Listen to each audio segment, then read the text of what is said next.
Hello and welcome to Genesis, the language of creation, with Rabbi Rafi Mollot, everybody's Rabbi. I very much apologize. For some reason, the live stream did not start when I thought it started, and we were having a great class here in the virtual studio. And I'm like, let me see if there are any comments on YouTube, and there were none. And I'm like, really? No comments on YouTube? And I realized I never hit go live, or I thought I did, but I guess I misfired, as it were. I thought I hit go live, and apparently I didn't. I noticed I wasn't live, so my apologies for starting the class super duper late. I'll, God willing, I'll give a little extra time at the end, more than usual, if I'm able to. And please bear with me. Let me repeat the dedications, because I feel the dedications are important. Number one, I wanted to say thank you to Ciro Hernandez for his $99 super thanks. He completed the Jonah series, which is the level 1 biblical Hebrew series, and he left a $99 super thanks that he purchased through the channel, and I appreciate him for that. And anyone who wants to go to the level 1 Jonah biblical Hebrew class, it's recommended. It's totally free on my channel. If you'd like to contribute to the channel, there are donation links in the video description below. We also want to dedicate this class for the protection of Yaakov Zamir ben Chana Yona, a soldier who is fighting in Gaza. May Hashem protect him. And a refuah shlema for my brother-in-law Dov Shlomo ben Yehudit, and a refuah shlema for Amberly Aurora bat Rachel. Okay. I won't go into any other parts of my spiel, but let's go. We have Tim Flanagan is here. Randy G is here. Devora Encarnacion is here. And in the studio, we have Colin and Trey. There is a link to join the studio in the YouTube chat comments. Again, my apologies for starting late. Here's the text. Next. Okay. Here is the text. We were discussing verse 14, and here's what we got so far. Vayomer Elohim, and God said, Yehi me'orot, let there be luminaries. I'm going to just catching up quickly, because we already did this part of the class when I wasn't live. So I'm going to catch up quickly. Me'orot is plural. The ot ending indicates the plural. It's plural of the word ma'or. Ma'or is based on the word or. The word or means light. Ma'or means a luminary, or something that gives off light. So let there be me'orot, luminaries, birkia hashamayim. Bet, prefix, means in. Rikia, from the word rakia. Rakia, we learned, is the firmament. Rikia is in the construct form. That means the firmament of. The firmament of what? The firmament of Hashamayim, the sky. And God said, let there be luminaries in the firmament of the sky. Okay. That's where we got up to. I rehashed in about 60 seconds or less everything we've been doing in the class for the last 30 minutes. Okay. Any questions or comments before I go forward? Okay. Let's go. Next word. Interrupt at any time. Next word is this word here. Lehavdil. Lehavdil we had before, sort of. Anyone recognize the word lehavdil, or the shorish of the word lehavdil, or anything about the word lehavdil? Go. Now's your chance. Okay, so let's go way back to Bet Dalet Lamed. Yeah. Bet Dalet Lamed is the shorish, I think. Correct. What does it mean? Like a divider. Good. Or a separation. To divide, right? So we here in verse 4, when God creates the light, right? It says Vayavdel Elohim, and God Badal, Bet Dal Lamed, divided between the light and the darkness. Okay. And then we had in verse 6, let there be a firmament in the midst of the water, Vihi Mavdil, and let it be a mavdil, a divider. Again, shorish bet dalad lamed, to divide. A mavdil, a divider between water and water. Okay, and God made the firmament. Vayavdel, and it divided, and he divided between the water that was under the firmament and between the water that was above the firmament. Okay, so we had that verb a few times. Now, what we have here in verse 14, lehavdil, again, the shorish bet dal lamed, which is to divide. This actually, the word lehavdil is actually the infinitive form of the verb. Infinitive meaning like when we say to do something, to run, to jump, to write, to speak, to play, to bathe, whatever it is, right? So lehavdil, to divide. Okay, lehavdil, to divide. You may recognize from previous classes that this is in the causative infinitive. Lehavdil, like we talked about, the causative form, hif'il, where you have the hey, and then you have the first two shorish letters, then you have the yud, and the final shorish letter is the hif'il, or causative form, lehavdil. So it's really to cause, to divide, but the way it makes sense in Hebrew is the way we would say in English, to divide. Okay, so God said to divide or to separate. Okay, and you can decide which verb you prefer in this verse. Well, God said, let there be luminaries in the firmament of the sky to separate or to divide bein hayom. Who can tell me what bein hayom means?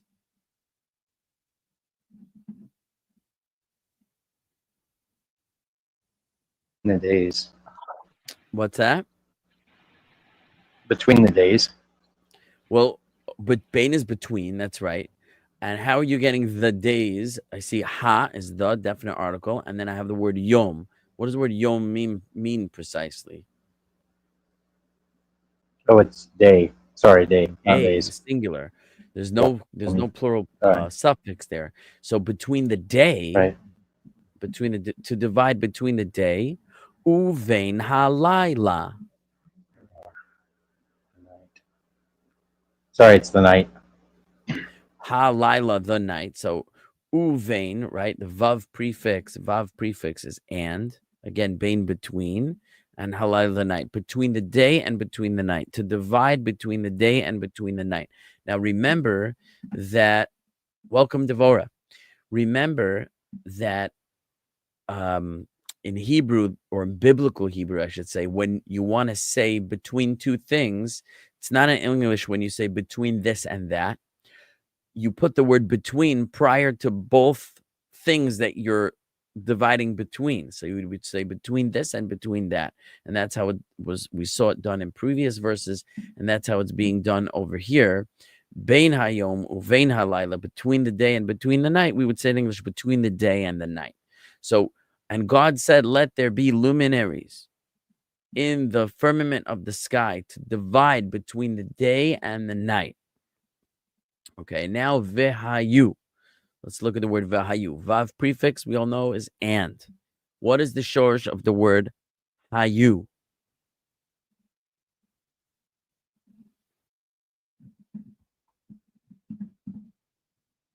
Devora, it says your devices are not connected. Oh, there you are. Okay, I re-added you, Devora.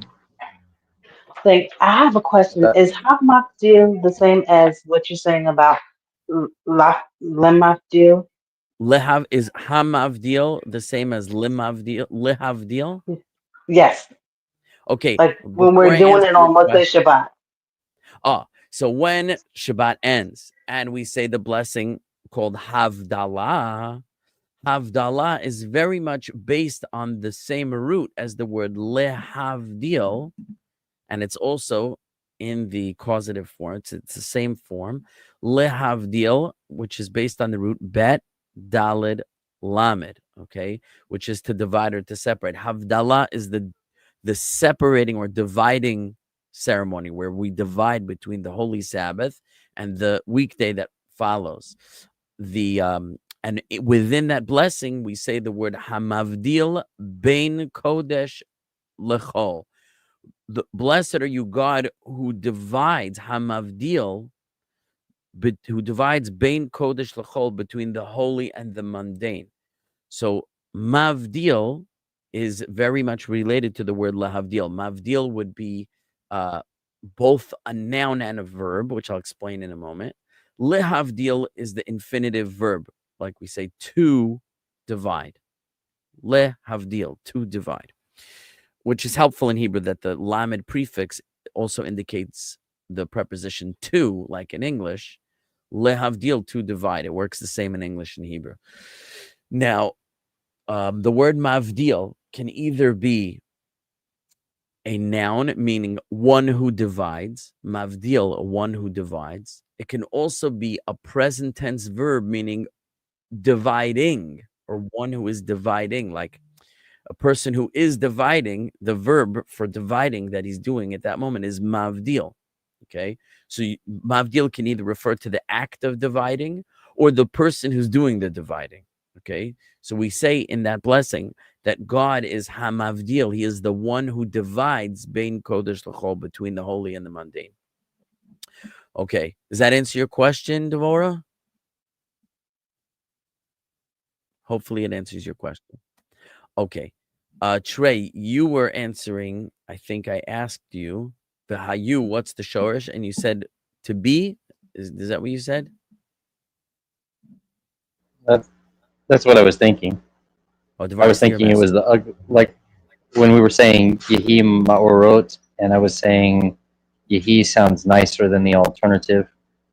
Oh, Yehu. So is this the other?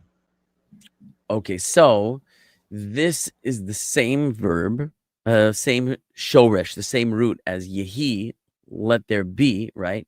So the yud is the future tense prefix for masculine singular. That means like it will be, right? It shall be. Here, so the hey yud is from the shorish. The full shorish would be hey yud hey. The final hey drops off in this conjugation. Same thing here. V'hayu, you have the hey yud, which is the verb to be. The u ending here indicates third person. Well, it's not the u that indicates third person. The u ending indicates that it's plural. But here I need to do a little bit of a deeper dive. Okay, let's talk about past tense suffixes. Okay, and then you'll see where this fits in. I don't expect you to remember everything I say right now because it's going to be a great load of information, but I just want to show you the bigger picture so you see where this fits into the bigger picture. In the past tense, let's just use an easy shoresh that is a little less flexible than the hey yud hey haya, where this letter drops out, that letter drops out. Let's just use a simple one like Amar, one of the first ones we learned, which was, God said, right? To say. So like this, if I want to say in the past tense that I said, so I add the suffix T. I'll put in the vowels to make it easier, okay? And it's amarti. Here are the vowels. These would be the vowels there. Okay. Amarti. Okay. Amarti means I said. So this suffix here is I did in the past. If I want to say you, here, let me just copy this and change it. Okay. Then I would say this. Amarta. Amarta means you said. Amarti, I said. Amarta, you said. I want to say that's masculine. You, if I'm speaking to a male. If I'm speaking to a female, so then I would say this.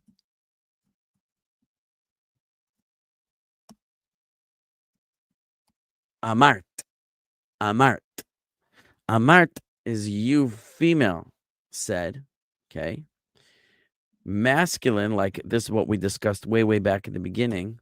Oopsies. Way back in the beginning would just be Amar. Masculine, third person, past tense, singular. We're only doing singular right now.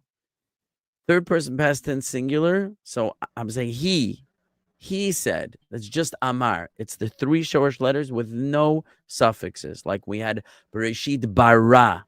God created was bet resh hey, no suffixes, right? Kara, he called. Kuf resh aleph, no suffixes. So this is the third person singular past tense. Okay. Feminine. She.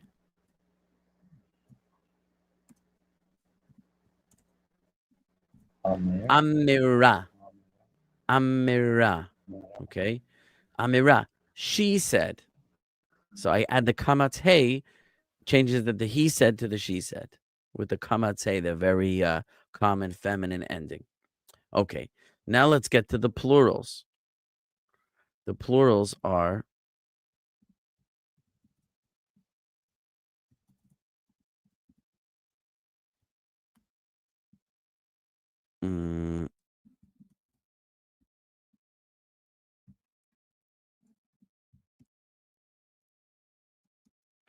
amarnu. Amarnu. That nu is we. Okay. So if I want to say we said, then I'm going to say amarnu. Trey, you're back in the studio. Devor, we lost you. You said my phone is acting up. So we forgive you. Just watch along with us and write your comments. So amarnu. We said. Fine. Now I want to say you plural. So I'll do this.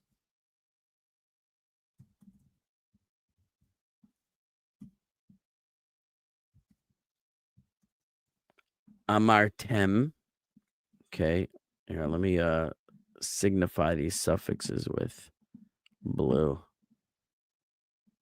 so you can see them distinctly. Okay.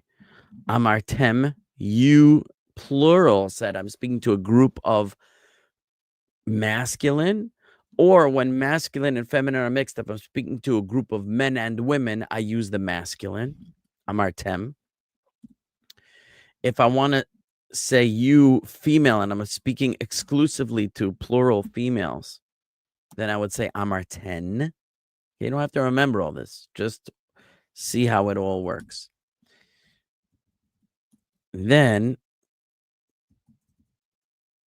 if I want to say they, interestingly enough, they, whether it's masculine or feminine, is the same. Okay? Amiru. Amiru means they, whether it's masculine or feminine. Okay? They, men, masculine said, or they, feminine said. Amiru. So, amarti, I said. Amarta, you masculine singular said. Amart, you feminine singular said. Amar, he said. Amira, she said. Amarnu, we said. Amartem, you plural masculine said. Amarten, you plural feminine said. Amiru, they said. So this oo ending, I take the shoresh, whoop, and I put oo after it. They did it. They did the shoresh. Okay? That's the whole picture of the past tense suffixes. So going back to our verse, I have the word v'hayu. So I have the hey yud, which is short form for the hey yud hey, to be, and oo ending, now we know means they. So put it together, the verb to be with they. They what?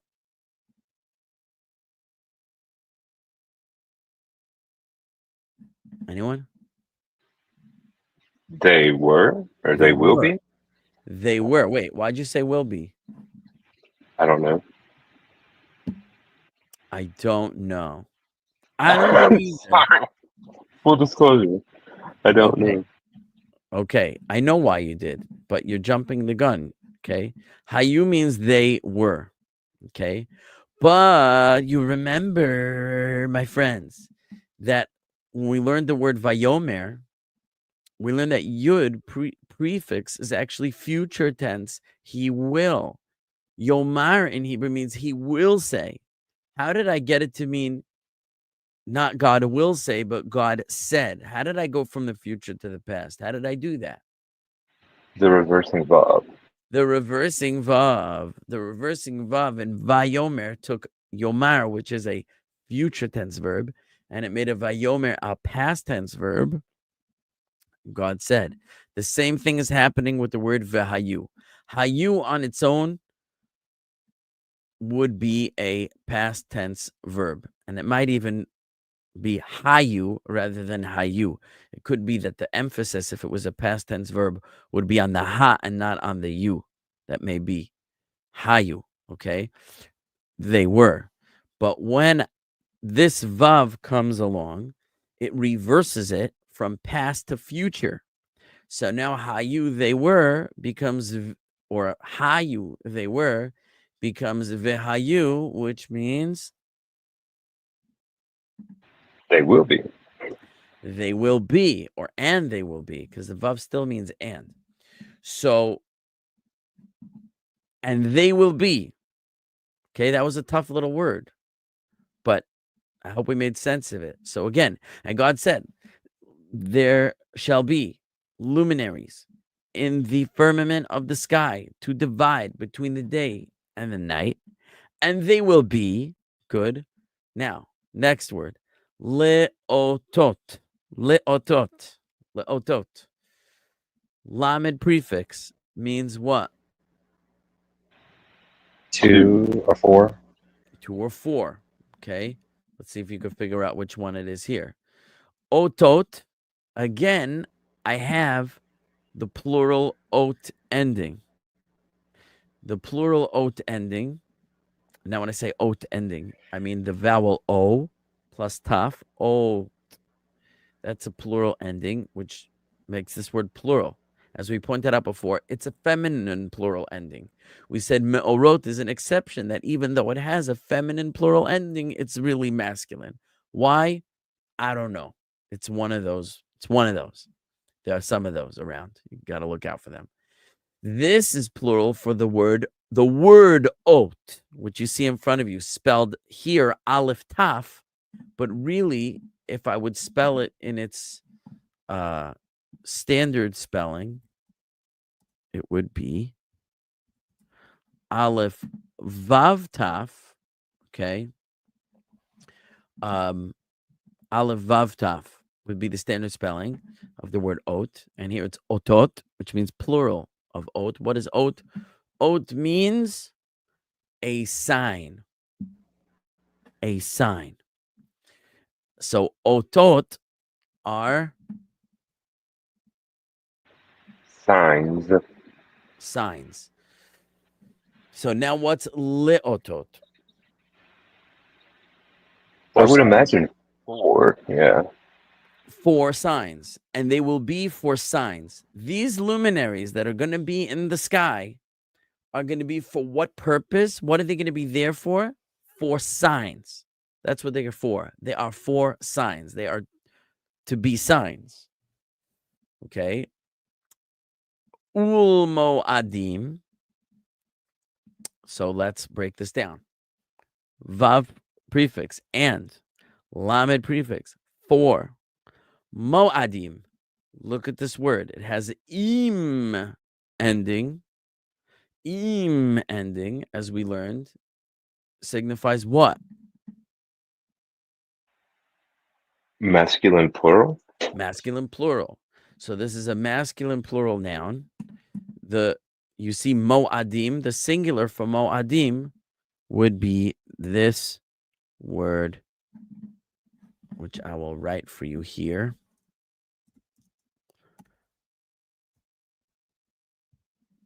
Moed. Moed. Moed. בעברית ספרדית, moed. Moed. Moed means, what is a moed? A moed means a set time or designated time. Okay. What is So- Severa'it? What's that? What Severa'it, I think is what you said. What was that other word you said before, Modim? set time. You said 3 words in a row, and now I've forgotten what the second Oh. word was I was asking. I was saying, I said Be'ivrit Svaradit. That means in Sephardic Hebrew. Sfaradi. In Okay. Be'ivrit Svaradit. In Sephardic Hebrew, In the Sephardic word would be Hebrew, pronounced right. Mo'ed. Mo'ed. Okay?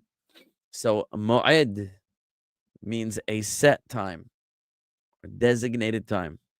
And for set times and for designated times. Now, very often the word Mo'ed, as it appears in the Torah, will refer to the holidays, are called Mo'adim. So a Moed is sometimes translated as a festival. Like Jewish holidays are called they're translated in English as festivals. So you could translate it that way, but that would be a little bit of a borrowed meaning. Moed literally means it doesn't even necessarily mean a set time. Like, for example, the tabernacle, think of the tabernacle, had this tent in the center. That tent was known as the Ohel Moed, which means the tent. It's translated in English as the tent of meeting. So it doesn't exactly mean meeting either, but it was like the tent of designated activity.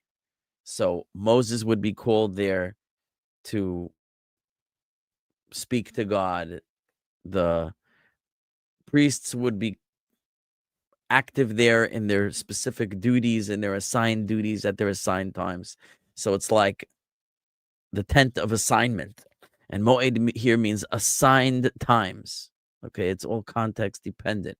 What you'll see in the word Moed is the word Eid, which means a witness, someone who's designated to speak about something, to testify about something.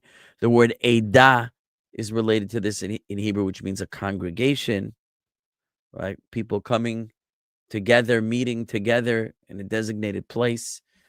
So there are a lot of applications of this root, but over here, Moed is referring in the context here of the luminaries to designated times. Okay, it will be for signs and for designated times. Okay, let's finish up here.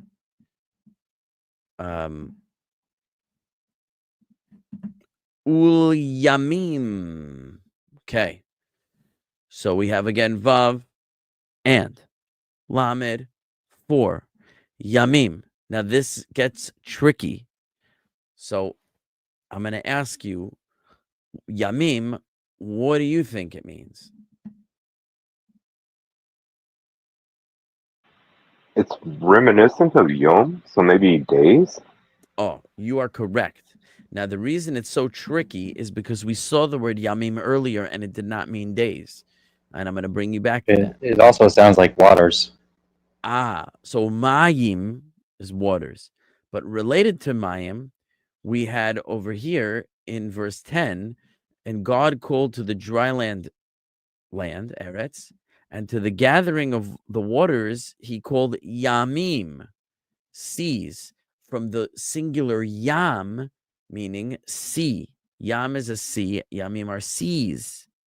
But I want you to look carefully. I'm even going to do this to make it easier. I'm going to copy this. I'm going to put it in the notes. Okay. And then I'm going to go to the verse we're in now. I'm going to copy this. Put it in the notes. Okay. Now, ignore the cantillation marks. I'm going to remove them. What is different? The comets in the bottom is different from the one under the Yud in the top. Okay, good. Most significantly, the vowel here is kamatz. The vowel here is patach. Now, in Sephardic Hebrew and modern Hebrew, they both are pronounced ah. But in Ashkenazic Hebrew and Yemenite Hebrew, they are not pronounced the same. This would be yamim, and this would be yamim, okay, with an aw sound, yamim. And so why? Now, in the Jonah class, there's a lot about the seas. It's Jonah. So we hashed this all out in the Jonah class, but not assuming you've seen that, I'm going to explain to you the difference between these two. The singular of yamim, meaning seas, is this word. No. Is this word. Okay. Which in Sephardic Hebrew and modern Hebrew would be pronounced yam, and in Ashkenazic Hebrew and Yemenite Hebrew would be pronounced yum. Okay? When it's pluralized, yum, meaning sea, becomes yamim. This word here, the singular is yom.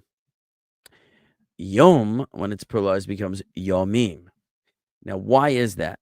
It's complicated, but I'll give you a general principle. When a suffix is added to a word, the vowel of the word that the suffix is added to is shortened. The vowel is shortened to almost make room for a suffix that's crowding the party now. So there are different categories of vowels in Hebrew. I'm getting very complicated now. You don't have to remember this. I just want to explain it so that you know there's an explanation. There are different categories of vowels. There are vowels that are known as tinuot gedolot, or large vowels, and vowels known as tinuot ketanot, or small vowels. Okay, the kamats, as in the word yam here, or yum, is considered a large vowel. The patach, as in the word yamim, is considered a small vowel. The a is considered smaller, not because it's written with a smaller stroke. For whatever reason, the sound is categorized as a small vowel. When yom, see, I'm using the Ashkenazic pronunciation just to distinguish it from yam. When yom gets a suffix, the kamatz a is shortened to patach a in order to, so to speak, make room for the suffix to attach. So yom becomes yamim. Similarly with yom, now it happens to be that the o vowel is considered a large vowel, and again, the kamatz is also considered a large vowel, but there still will be a vowel shift when a suffix is added, and I guess you could say in a micro degree, on a smaller degree, the kamatz a is considered somewhat diminished from the cholam o. Okay, so that yom getting a suffix, you might say, shortens, I'm putting it in quotation marks, the o vowel to an a. So yom becomes yamim. Yom becomes yamim, and yom is diminished to yamim. So that's why you have these two very similar words, yamim meaning seas and yamim meaning days, but they mean something different, and they're vowelized slightly differently because one is from yam to yamim with a patach, and one is yom to yamim with a kamatz. Yamim with a patach, seas. Yamim with a kamatz, days. Okay, so now you know the vowels matter. Fine. Going back to the text. So ul yamim, and for days. Okay, so and they will be for signs and for designated times and for days. V'shanim, vav, and shanim. What can you tell me about this word based on the suffix? It's plural, masculine. Plural word. Aha! Here's another funny word. It has a masculine plural ending, but we know from other contexts that the singular of this word is feminine, Well, I should say it differently. It's a feminine word with a masculine suffix. Another weird exception. Why? I don't know why. It just is. So the singular of shanim, I'm going to write in this document for you to see with your eyes. You can feast your eyes on this word. Is the word, let's see if I can get this right with the Hebrew keyboard. I don't have any Hebrew decals on my keyboard, so I'm just tapping from memory where the letters are.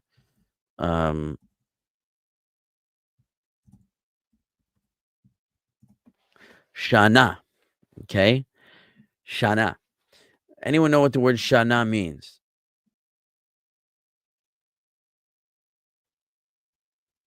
The word shana means?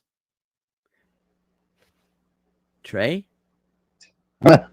I should know this. Is this the ending of Hoshana? Like Nope. we say Hosanna in English? No, okay. It's not related to Hosanna. That's this. Let me show you what that looks like. When you say Hoshana, that's this. Ho. Na.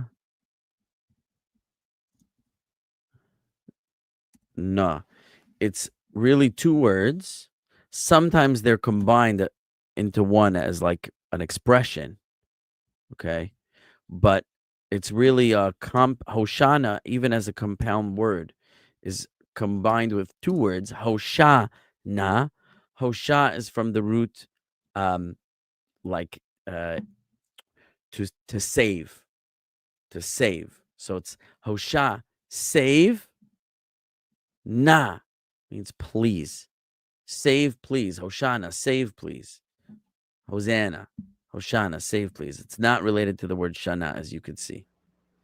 Okay, so I was way off. My second guess was that it was going to be related to the number 2, but that's probably wrong as well.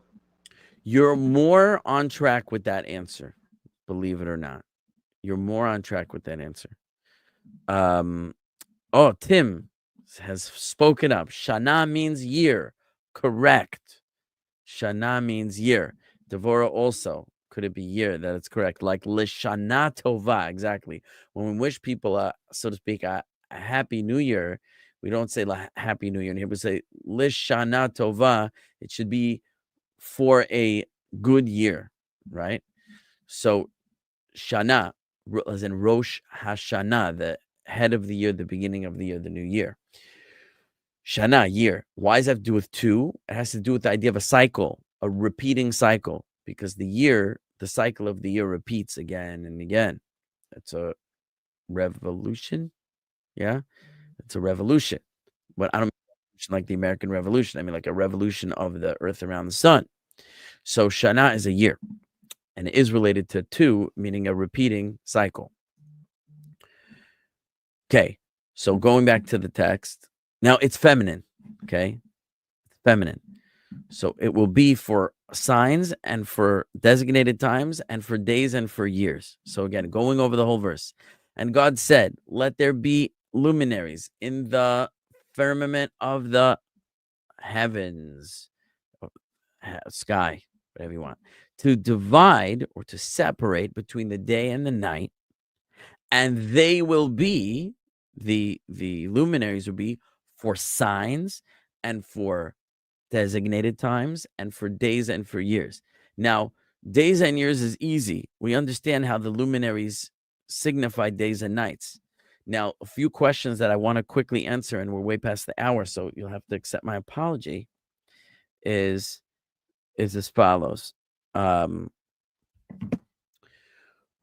It says to divide between the day and the night. However, it already says that God divided between the light and the day, and he called the light day, and he called the dark night. It doesn't mean he called Batman the Dark Knight. He called the darkness night. So if that's the case, Trey, you're back. If that's the case, wasn't the light and the darkness already dividing between the day and the night?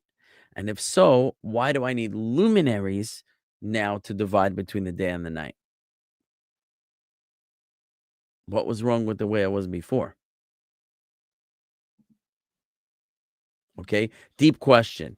A lot of different answers are possible. I'll tell you a couple of insights here.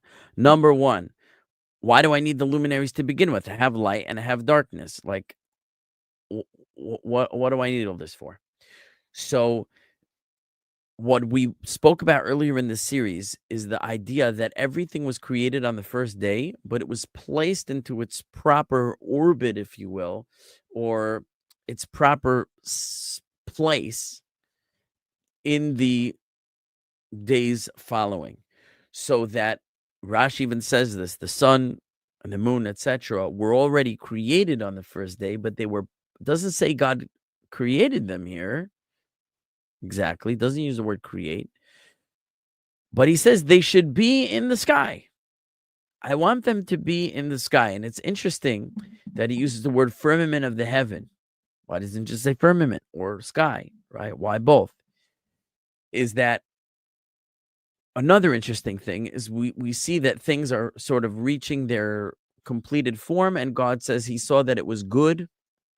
God never said it was good on the day that he created the Rikia. Did you notice that? He never said it was good. He said the light was good. Everything was good. The dry land was good. And the vegetation was good, believe it or not. And there's a whole question last week. Why was it good? It didn't even listen to him. Maybe we'll talk about it. But for the firmament, it was not good. So based on what we learned before, that means the firmament was not complete. And what we understand is that the atmosphere, again, this is what some say, the atmosphere was not yet transparent. It was only translucent. And so therefore there was light coming in, but it wasn't completely passing through in the way that God wanted it ultimately to be. And only here, when God said, let there be luminaries in the sky, that actually, this is one of the things that Gerald Schroeder writes, the earth would have been orbiting the sun already, but the sun, moon, and stars would not have been visible in the sky because the sky had not yet, the atmosphere had not yet developed to the point where it was yet transparent. So it was translucent. There was light coming in. There was photosynthesis happening at this point. We had vegetation, but we didn't have a transparent sky. And the command that the luminaries should be in the firmament of the heavens, we know they're not in the firmament. The sun, moon, and stars are not in the atmosphere. They're in the heavens. They're in the outer space. So the idea of the firmament of the heavens is that the firmament should become transparent so that they become visible in the firmament. Now, when I look up at the sky, I can see them. They're now visible in the firmament while they're yet in the heavens. So they're in the firmament of the heavens. Here is where they become visible. They should be in the firmament of the heavens. They should be visible through the atmosphere. The luminaries become visible. The atmosphere becomes more complete, as where it was not complete before, to divide between the day and the night. Now, it's true that God called the light day and he called the dark night, and we explained because they weren't just darkness and light, they were for the purpose of the human beings that would not yet be created. So he wanted there to be a period of activity for humans called day, and the light was given that purpose, or it was created to achieve that purpose, and that was the calling of it day and the calling of the darkness night. However, to fully distinguish between day and night, there would need to be more exactitude. And this may not be as relevant if you're not Jewish, but Jews are very, very, very obsessive about the time of day. We have to pray within specific hours. The morning prayers can't begin until there's a certain degree of illumination in the sky. And it has to do with what's visible and what's not visible. Is the light of the sun visible? Is the disk of the sun visible? When the sun reaches a certain point in the sky, it's considered midday. Whatever laws are particular for the morning are now over, and now the laws that are particular for the afternoon begin. We're particular about the sunset, And then there's a twilight period between when the sun disappears over the horizon and it's not yet fully dark to the point where the stars are visible. When the stars become visible, it indicates another exact time. So there is an intent here that we're supposed to be able to distinguish the times of day very clearly. And again, it seems to be moving forward toward the purpose of mankind being able to fulfill God's laws, which can only be fulfilled based on specific times, which are based on the positions of the luminaries in the sky, and whether it's night or day, and what time of day and what time of night.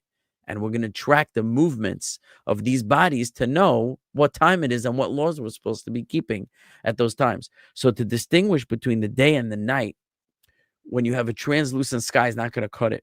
Yes, God said the purpose of the light and the dark is so there will be a day and there will be a night, but it's only now that there actually is a day and a night because the celestial bodies are dictating that.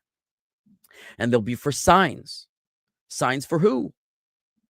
So obviously, these are signals for people that aren't created yet. But again, everything that's happening in creation is in preparation for human beings. And moadim, designated times, like I said, that's what we call the holidays. They're going to be particular days on the calendar that need to be observed in worship of God. And those are designated by the months. And the moon, the beginning of the month is determined by the sighting of the moon.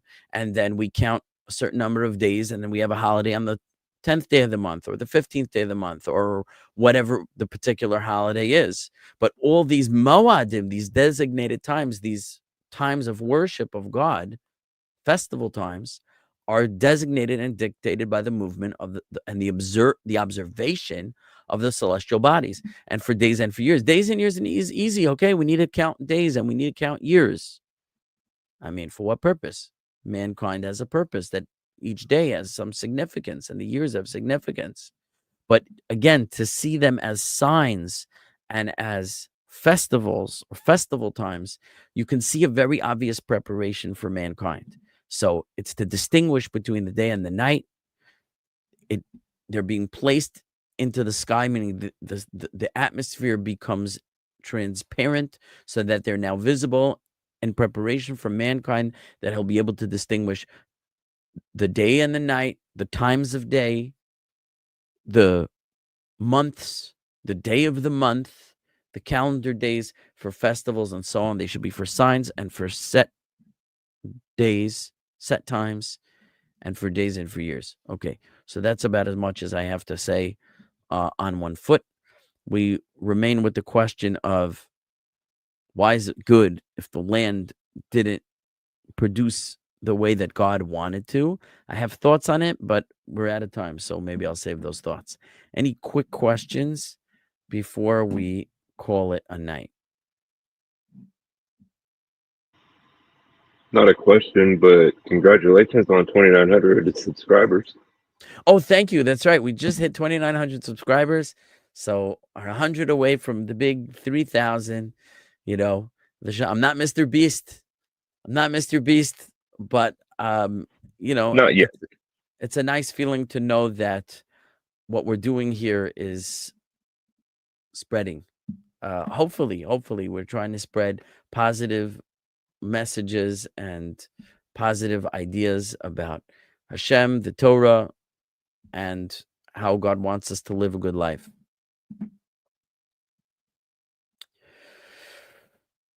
Divorce asking, were there two types of darkness? Too big a topic to go into now. The answer is it depends what commentary you read. But in this series, what we covered is the simple explanation of darkness, meaning the absence of light. But you can do your own homework in other commentaries if you want to look for another meaning. Okay. Thank you, everyone, for joining. My apologies again for starting late. It was not intentional. Those who were in the studio got a more full class, and what was said in those minutes is going to be lost forever in the sands of time. But we got what we got. So thanks for coming and joining and learning. And Again, I also apologize for missing the Noachide series. I've been trying to produce more regularly, but life has been more hectic than I planned for. So we're going to keep trying. We're not throwing in the towel. I'll try tomorrow to broadcast a Noachide laws installment. Okay. Everybody be well. Have a great week. Take care. Oh, and we're Thank you finishing very Ovadia, God willing, on Sunday. God willing, we'll see. So unfortunately, some tragedies occurred, and things have gotten shaken up a bit. So if my schedule is normal Sunday, we'll finish the Ovadia series. Everybody have a great one. Take care. Good night. Good night. Good night. Thank you.